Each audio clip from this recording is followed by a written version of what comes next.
आते हैं एक धुरंधर पे, जिसके सिर पे लठ बजते रहते हैं। कोई इसको अच्छा बताता है तो कोई इसको बुरा बताता है। कोई कहता है इसने आरक्षण देके बर्बाद कर दिया, तो कोई कहता है आरक्षण देके मजे कर दिए। कोई कहता है ये हमारा दुश्मन था, कोई कहता है ये हमारा भगवान है। सब लगे पड़े हैं बस बाबा भीमराव अंबेडकर पे। लेकिन ये आदमी को समझा किसी ने नहीं। मेरे को 2 ही 3 बातें समझ आई हैं, लेकिन कमाल की। आपने लगभग रुपए वाला मामला तो सबने समझ रखा है, उससे आगे का है। अगर उससे पहले आपने मतलब रुपया नहीं समझा, फिर मैं आपको नहीं समझाऊंगा, उससे आगे समझाना मुझे। जिस दिन भारत में हिल्टन यंग कमीशन आया, यानी जिस दिन शुरुआत करने के लिए कमीशन आया, आरबीआई की शुरुआत करने वाला Hilton young commission, the royal commission, उसका आदमी था एक अंग्रेज, डॉक्टर केनन। उसने यहां पे आके एक सभा करी थी, मीटिंग करी थी अपनी कमीशन की। उसने ये कहा था कि ये बड़ा पेचीदा मामला है सोने के बराबर में नोट छापने का, मोहर वाला, रुपए वाला, इस टाइप से। तो क्या करेंगे, अभी जैसे ही हम आरबीआई शुरू करते हैं 1935 में, 34 में उन्होंने तैयार कर दिया प्लान। तो 1934 में जब इनकी मीटिंग हो रही थी, तो डॉक्टर केनन कहता है अब के बाद रुपए के बराबर में सोना बंद, अपनी मर्जी से नोट छपेंगे।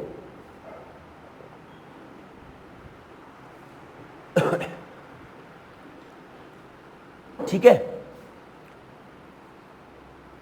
तो ये महाशय उठे, बाबा साहब बोले कि डॉक्टर केनन अगर ऐसा कर दिया तो कुछ समय बाद इस देश में हाहाकार होगा। क्यों होगा? जिसके पास ताकत होगी, जिसके पास राजनीति की सत्ता होगी, वो तो अपनी मर्जी से कितना भी नोट छापेगा, तो वो धनवान पे धनवान होता जाएगा, है ना।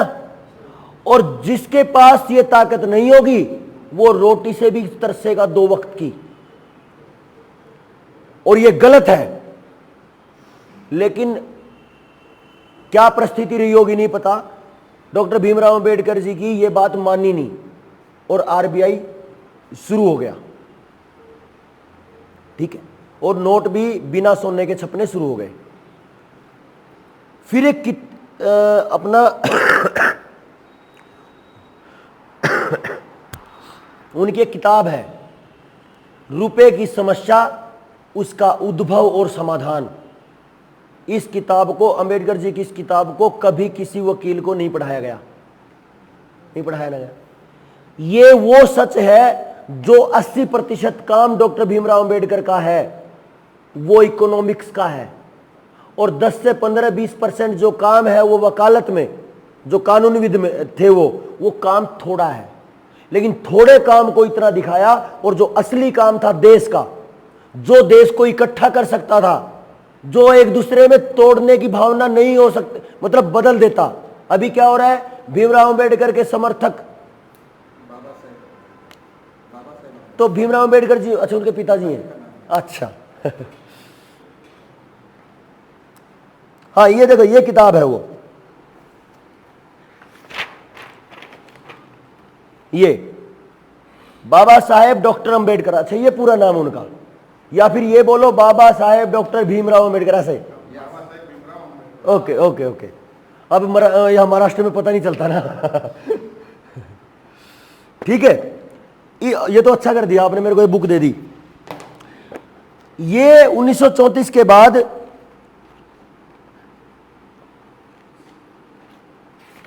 जिस दिन संविधान सभा हो रही थी 25 नवंबर 1949 को, उस दिन ये भाषण देते हैं संविधान सभा में। क्या भाषण है, मैं सुना देता हूं एक पेज। ये कह रहे हैं, देखिए समझिए, बड़ा बारीकी से समझिए इसको। ये पूरे देश में जो लड़ाई है ना, अंबेडकरवादी और बिना अंबेडकरवादी यानी गैर अंबेडकरवादी, इन दोनों के बीच में जो बिखराव है, इसको खत्म कर देता है ये पेज। अपना कोई झगड़ा नहीं है समाज में। झगड़ा किसने पैदा कर दिया?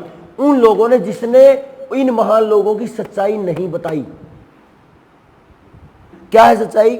अंबेडकर साहब कह रहे हैं 26 जनवरी 1950 को, कब? जिस दिन संविधान बन रहा है, हम अंतर विरोधों के जीवन में जा रहे हैं, यानी आपसी विरोध पैदा हो जाएगा।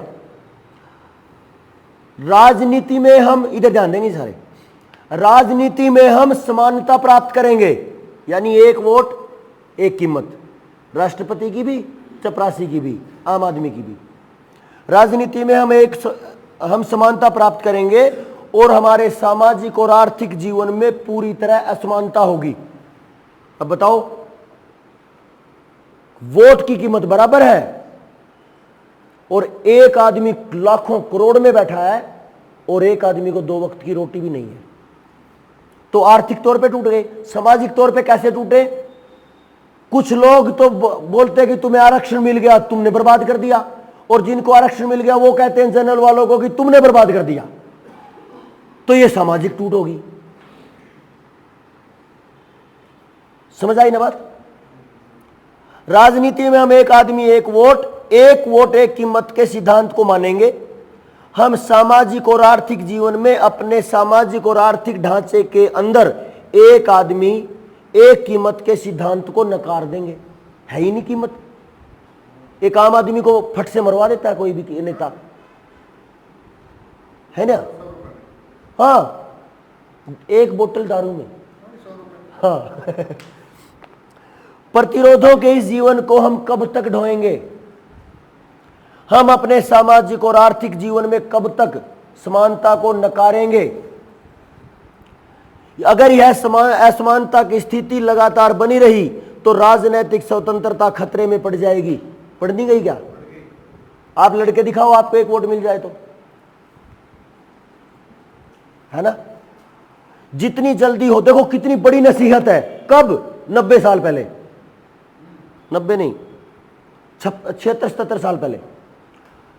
जितना जल्दी हो सके इस अंतर विरोध को खत्म करना होगा, वरना वे लोग जो इस असमानता को भोग रहे हैं, कौन? नेता लोग। क्योंकि इस एक दूसरे के झगड़े का फायदा किसको मिलता है? नेता लोगों को। जो इस असमानता को भोग रहे हैं, राजनीतिक लोकतंत्र के ढांचे का, जिसको संविधान सभा ने मेहनत से बनाया है, इसको उखाड़ के फेंक देंगे। अब बताइए, जिस संसद से 171 लोगों को, एमपीज को, मतलब सांसदों को संसद से बाहर निकाल के फेंक के और एक ऐसा कानून बना दिया हो जिससे पूरा देश नहीं मानता हो, तो इससे ज्यादा और क्या उखाड़ेंगे? ये उखाड़ दिया कि नहीं पूरा लोकतंत्र? और वो अम्बेडकर को मानने वाले क्यों भी नहीं कर रहे? ये भी एक बड़ा सवाल है। अंबेडकर वादियों को बोलना चाहिए ना, अरे तुम क्या कर रहे हो भाई? 171 लोगों को लोकतंत्र ने बना के भेजा था, लोगों की वोट ने बनाया था। अगर एक एमपी की, मेंबर ऑफ पार्लियामेंट की कॉन्स्टिट्यूएंसी में अगर देखें तो कितने वोट होंगे? कम से कम हमारे वहां पे कम से कम 15 लाख से ज्यादा, 20 लाख के आसपास। मैंने जलगांव में अम्बेडकर वाले लोगों को मिला और ये बताया मैंने, तो वो बोले कि प्रकाश अम्बेडकर जी आरएसएस से मंच पे है और 2-3 संगठन है, बोले आप हमको समझाएंगे तो हम लाखों की भीड़ में आपके साथ में खड़े रहेंगे। ऐसे ही जुड़ना है, ऐसे ही मजदूरों से, ऐसे ही किसानों से, ऐसे ही अम्बेडकर वादियों से। यही एक रास्ता है। अब एक बात बताइए, मैं अम्बेडकर वादियों के पास जाऊं और बिना भी बाबा साहब अम्बेडकर की स्टडी किए जाऊं तो क्या होगा? बेइज्जती करवा के आएंगे, लट पड़ेंगे। मुझे 2 किताब लाई थी, तो दोनों किताब पढ़ने के लिए लेके गए। बहुत बढ़िया, यही तरीका है। आप है ना, अगर अम्बेडकर संगठन कुछ है आपके पास, उनमें ये किताब पहुंचा दो। मतलब आपने कुछों को दिया होगा, नीचे वालों को, अध्यक्षों को, पदाधिकारियों को, सब जगह बांट दो ये। क्योंकि अंबेडकर जी की असलियत किसी को नहीं बताई गई भाई आज तक। अच्छा एक बात बताइए, जो अंबेडकर जी ने बोला कि भाई सोने का रुपए के, जो कागज के साथ रिश्ता मत तोड़ो, अगर ये नहीं टूटता तो क्या लोग कंगाल होते?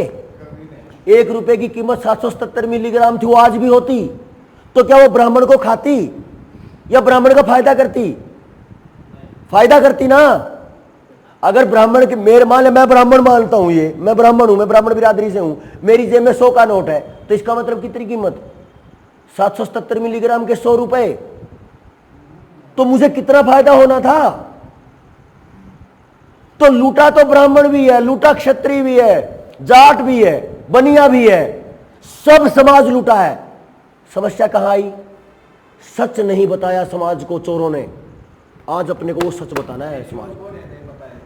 राजनीति वाले, राजनीति वाले चोर सब है, सब। ना ना, सुनिए सुनिए, जो भी राजनीति में जुड़ा वो सब। अच्छा बताइए, मायावती है, मायावती को आरक्षण की जरूरत हो सकती है क्या? लेकिन वो तो ले सकती है। मतलब आर्थिक आधार पे सब होना चाहिए भाई।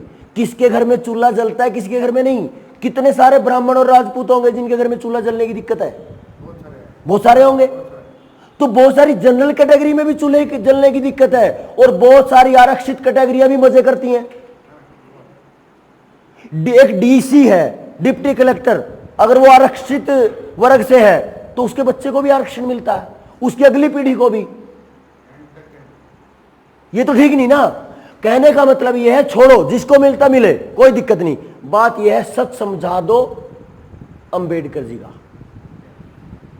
और जिस दिन अंबेडकर वाद को यह बात समझ आ जाती है तो उस दिन पूरे देश में क्रांति फट से आ जाएगी।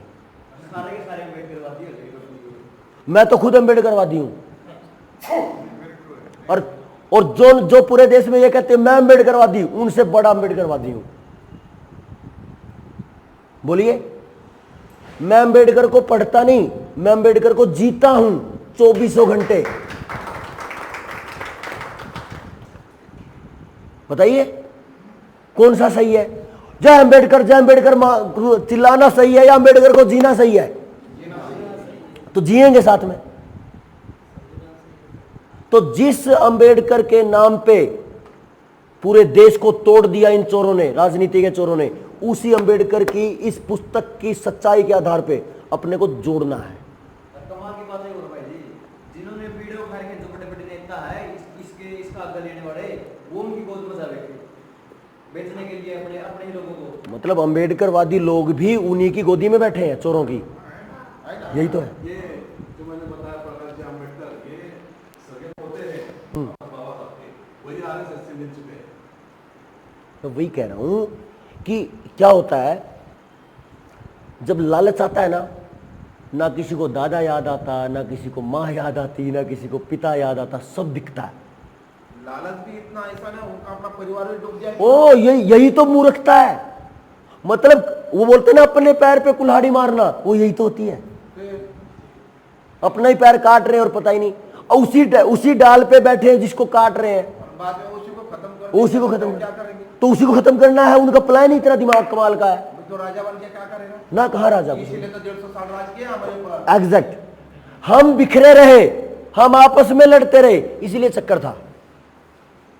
राजनीतिक जो लोग हैं ना, सब एक दूसरे के रिश्तेदार हैं, वो उनसे मैं बता देता हूं, आरएसएस में बहुत सारे ऐसे लोग हैं जिन्होंने अपनी बेटियां मुसलमानों को दे रखी और लड़ाते हैं कि हिंदू मुसलमान गलत करेंगे। अरे भाई, जो आपको करना करिए, समाज को क्यों मारते हो? है कि नहीं? तो ये तो कुछ गलत है ही नहीं। जो कर रहा है, ठीक है भाई, लेकिन ये गलत जो ये प्रचार है समाज बर्बाद करने का, या तो आप उसको जियो, और अगर आप वो नहीं जीते हो, शाहनवाज हुसैन है ना, बिहार वाला, जो बहुत दिनों तक उनका मंत्री रहा, वो किसी आरएसएस की कोई नेता की लड़की है, उसकी पत्नी। चौधरी है कि हुसैन है? चौधरी है शायद। जो भी है वो है स्मार्ट सा और अच्छा समझदार आदमी लगता है। बात क्या है, मैं इतना बोलूंगा, जितने राजनीतिज्ञ जो हैं सब के सब सब एक दूसरे के रिश्तेदार हैं। देखिए दिन हाँ जी, दिन में वो लड़ाएंगे, ये कर दिया वो कर दिया, और शाम को इकट्ठे एक जगह बैठ के शराब पिएंगे, रोटी खाएंगे, सब्जी खाएंगे, सब आराम से एक जगह बैठ के करेंगे। और मैं तो सोचता हूँ, मेरे दिमाग में ये चलता है, वो सोचते होंगे आज भी बेवकूफ बना के मजा आ गया। यही बोलते हैं अच्छा, यही बोलते हैं, देखा साले तेरा कैसा कार्य किया मैंने उधर, वो भी बोलता और तेरा भी मैंने झंडा कैसा गाड़ दिया ये डिस्ट्रिक्ट है, उधर वो सब रिश्तेदार है और अलग अलग पक्ष में कौन सा भी पक्ष नहीं हो गया क्यों कोई आते हैं। इनको कोई फर्क नहीं पड़ता। अहमदनगर बोल के इधर ही नजदीक है। अच्छा ठीक है ना, ये कंसेप्ट चलेगा ना ये? अच्छा, जो चर्चा हो रही है इससे आपको कुछ फायदा होगा कि नहीं इस ट्रेनिंग से? पक्का? कम से कम प्रकाश तो गिर रहा है, कम से कम हमें पता तो चल रहा है क्या हुआ दुनिया में। बहुत कुछ है।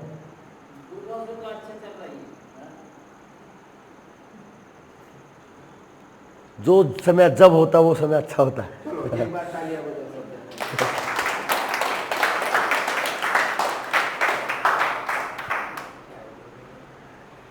ये आता है मूल निवासी। असल में मूल निवासी शब्द है ही नहीं। शब्द क्या है? अनंतवासी। अनंत मतलब कभी से, और उसका नाम है आदिवासी, और वो शब्द है वनवासी। और हम सब जब तक ये तो 20 25 30 साल का है ना, ये सारा 50 साल का स्ट्रक्चर, तो सरिया और सीमेंट, तो उससे पहले सब के सब लकड़ियों के घरों में ही तो रह रहे थे, तो सब के सब वनवासी ही तो थे। मैं खुद, मेरी याद में मेरे घर में मिट्टी और वो छप्पर था, सब थे, और कितना गजब कितना अच्छा सिस्टम था। अगर किसी के घर पे छत आती थी तो पूरा मोहल्ला इकट्ठा होकर डलवाता था। एक बार चाय बना दे। हाँ काली बना दे। डिस्टर्ब नहीं करता। बात करें क्या? तो मेरे को क्या लग रहा है कि ये टॉपिक छूट जाएंगे, समय करते करते लंबा हो जाता है, और जो आपको बोलने वाला था वो कम होता जा रहा है।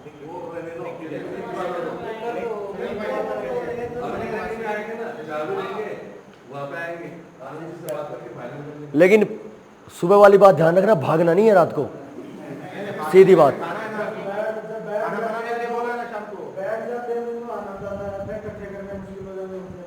तो इसका मतलब आनंद नहीं आया।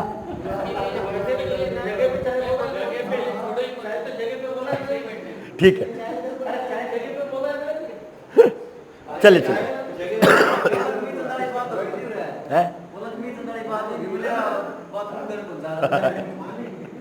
चलो बैठिए बैठिए। बहन जी आप इधर बैठ जाओ ना, यहाँ पे। अच्छा कमर में ना, ठीक है ठीक है, कोई बात नहीं। करें शुरू?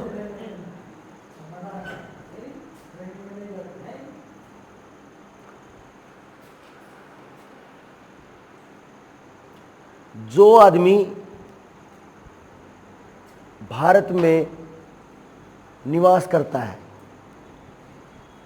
ठीक है, और वो भारतीय परंपराओं का है, तो वो भारतीय है। इन्होंने कितना कमाल किया है, मतलब क्या बोले। एक एक आदमी को पूरी जिंदगी लगाई है समाज तोड़ने में। हाँ जी, हाँ। एक आर्य द्रविड़ थ्योरी ढड़ी इन्होंने, आर्य द्रविड़ थ्योरी, बहुत लंबा खेल खेला।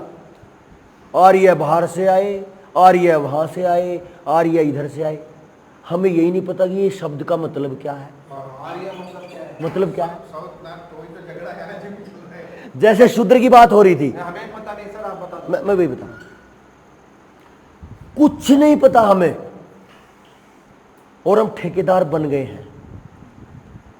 ये हो रहा है चक्कर।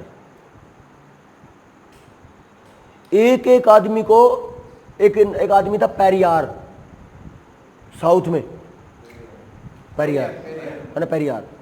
उसने क्या घड़ा है सिस्टम, कितनी झूठी किताबें छापी हैं, सच्चाई से टोटली दूर कर दिया समाज को। अब एक बात बताइए, मैं आपको ये कह रहा हूं, जिन लोगों ने पूरी जिंदगी गलत लिखने पे लगा दिया, आपको उस मिथक को तोड़ना है तो काम तो बड़ा है ना, है ना। लेकिन आपको क्या करना है, सीधा वार नहीं करना। हम हैं वीर शिवा के चेले, ठीक है। अपने को करना है कौन सा वार, गोरिल्ला वार।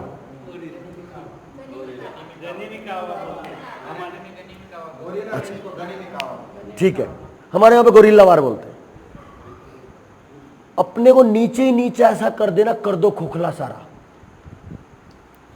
इतनी मीठी बात करो, सामने वाले को पता ही ना चले कि तेरी जड़ कट गई, वैचारिक जड़ नीचे से एकदम। आपको बनना है गणपति का चूहा। चूहे का, अच्छा एक बात बताइए, आप तो गणपति को बहुत मानते हैं, पूरा मानते हैं एकदम। गणपति जैसा जो गणपति महोत्सव मनाते हो आप एक सप्ताह, उससे ज्यादा शायद कोई मजबूती से मनाता हो। गणपति का असल में अर्थ क्या, चलो आज यही समझ लेते हो, उसको 2 मिनट बाद बात करते हैं। गणपति गणेश है, या एक ऐसा आदमी या एक ऐसा देवता रहा होगा जिसकी गर्दन पे मतलब सूंड, मतलब ये हाथी की गर्दन लगी होगी। देखो विज्ञान नहीं कहता ये कि एक आदमी के शरीर पे हाथी की गर्दन लग सकती है। देखो जिसको मानना, मैं ये नहीं कहता कि आप अपना चेंज करो, लेकिन मुझे ऐसा लगता है कि ये विज्ञान के आधार पे ठीक सा नहीं है। तो एक दिन मैं एक आचार्य जी के साथ चर्चा कर रहा था, क्या बोले वो कि देखो जो जैसा मानता है वो माने, लेकिन एक बार गणपति को समझते हैं। गण मतलब क्या, लोग, है ना, लोकतंत्र, गणतंत्र यानी लोगों की व्यवस्था। वो अलग अलग, वो अलग अलग, वो संदर्भ अलग अलग होता है। जैसे गणतंत्र है तो लोगों का तंत्र है, मैं उस संदर्भ में कह रहा हूं। तो गण मतलब लोग, और पुरुष यानी आदमियों की बात हो रही है ना, तो एक ही बात है वो। पति मतलब स्वामी यानी नेता, लोगों का नेता गणपति होता है। अब वो कैसा होता है, वो कैसा हो, ये अपने गणपति का शरीर बताता है। कैसा, उसके कान बड़े बड़े हों ताकि अपने बारे में कोई गलत चीज अच्छी चीज दूर तक चल रही है तो पता चले। तो नेता कैसा होना चाहिए, जहां उसका संगठन काम कर रहा है हर जगह का उसका जानकारी होनी चाहिए।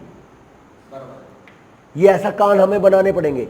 ऐसे साइज नहीं बनाना, अपनी वो योग्यता सिद्ध करनी है, योग्यता बनानी है कि हमारे कान इतने बड़े बड़े हो जाएं। अच्छा सूंड, इतना बड़ा नाक, कहीं से कुछ भी अच्छी या बुरी स्मेल आ रही है तो पता चले संगठन में, ये ऐसा नाक हो, है ना। पेट इतना बड़ा, क्यों, क्योंकि अच्छी और बुरी संगठन की कितनी भी बातें आ जाए उसको पचाने वाला हो। नहीं तो क्या करेगा, इसने बोल दिया अरे उसने तो ना ऐसे कर दिया, मैं बोलो ओए आनंद क्या कर दिया तूने, ये बात ही नहीं बनती। उसकी बात आ ली, फिर आनंद की भी आ गई, आपकी भी आ गई, सब पचा ली। और जिस दिन मीटिंग होती है उस दिन बैठ के बात करते हैं, बोलो अब बोलो, और उसका निपटारा कर दो। ऐसा नहीं कि आने से पहले ही दे दनादन करके मारा, ये सही नहीं है। अब आ गया, अब खाना, अब जैसा पेट होगा वैसा खाना भी पड़ेगा। उसको लड्डू के भोज लगते, तो लड्डू चाहिए, जुबान में मिठास चाहिए, नेता की जुबान मीठी हो। कटाक्ष करने वाला नेता ज्यादा दिन नहीं चलता। अगर आपने किसी नेता को उल्टा बोल दिया ना, ऑन द स्पॉट कभी आपको आपकी तरफ क्यों हंसता है, बाद में तो चाहिए आपका मर्डर करवा दे। हाँ देख लेना, बोल देना, देख लेना बाद में इसका, है ना, बड़े प्यार से हंस के भाई इसका क्या है देख लेना, बस बस, वो बाद में नीचे वो अपने आप देख लेते हैं। फिर देखे होगा ना तो ठोक क्या होगा। बस बस बस, है ना। अब बात आती है चूहे की। चूहा होता है खुफिया विभाग का अधिकारी। आपका जो खुफिया विभाग है इतना शानदार होना चाहिए कि पूरे आपके दुश्मन सिस्टम में क्या चल रहा है उसकी पूरी जानकारी आती रहे नीचे ही नीचे, और सामने वाले की जड़ें नीचे नीचे मिट्टी ऐसी थोथी कर दो कि पूरा का पूरा स्ट्रक्चर धड़ाम से गिर जाए। ये गणपति मुझे समझ आया, आपको भी, आपके लिए ठीक है ये। हमें गणपति उत्सव में क्या करना है वो आपकी मर्जी, लेकिन अपने को गणपति ये मानना है कि अपने, ठीक है ना, तो अपने को समाज में से बहुत सारे गणपति चाहिए, है ना। नेतृत्व, लीडरशिप चाहिए। और अगर वो लीडरशिप आती है जिसके बाद में दिमाग में कीड़ा ना पैदा हो, ऐसे लोग चाहिए बस। जैसे पहले हो गया कीड़ा पैदा, कोई पैसे का कीड़ा, किसी को मंच का, किसी को माला का, किसी को माइक का। समझ गए? ये बड़ा पॉइंट है। तो अपने को नीचे ही नीचे कर देना है काम। अगला ये मूल निवासी वाली वो बात थी। 2015 में सुप्रीम कोर्ट का जजमेंट है मार्कंडे काटजू का कि जो लोग भारत में जो मूल निवासी हैं वो केवल 8% है। 92% जो लोग हैं वो भारत के लोग हैं ही नहीं। और दूसरा एक पॉइंट ये बताता है, एक और जजमेंट है, नोटिफिकेशन है 2002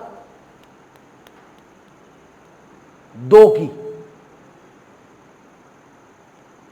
Those citizens having registration cards will be considered as, क्या लाइन थी, विदेशी कार्ड धारक विदेशी नागरिक माने जाएंगे, ऐसा हिंदी में था। ठीक है, मैं दे दूंगा उसको, आप पढ़ना। तो इसका मतलब जो ये पेच घुसाया गया है, हम मूल निवासी, हम मूल निवासी, कोर्ट तो नहीं मानता। और मूल निवासी गैर मूल निवासी ने तो पूरा भंडा फोड़ कर रखा है देश का। कितने लोग झगड़ते हैं, कितनी थ्योरियां घड़ दी गई हैं। और वो जो मूल निवासी वाला कंसेप्ट है वहां उसके नजदीक है आर्य द्रविड़न थ्योरी, आर्य द्रविड़ थ्योरी, पेरियार वाली। वो आर्य का मतलब क्या फिर? वो कहते हैं कि जो बाहर से आए, यूरेशिया से आए, यूरोप और एशिया। एशिया तो फिर ये भी है। तो यूरेशिया नाम का तो दुनिया में शब्द ही नहीं है, और यूरेशिया नाम की जगह भी नहीं है। है क्या कोई जगह यूरेशिया? कंट्री भी नहीं है। देखिए, खोलना भाई इसको। तो असल में क्या है सुनिए। और एक और कमाल, आर्य और मूल निवासी को जो जोड़ा गया, पता है क्या जोड़ा गया? नाक के स्ट्रक्चर से बताया गया कि ये आर्य है, ये बिना आर्य है। जिसकी नाक लंबी तो ये, जिसकी नाक चौड़ी तो ये, जिसकी नाक की चौड़ाई तो... चाय पी लो फिर, आप इतने डिस्टर्ब हो गए चाय के लिए।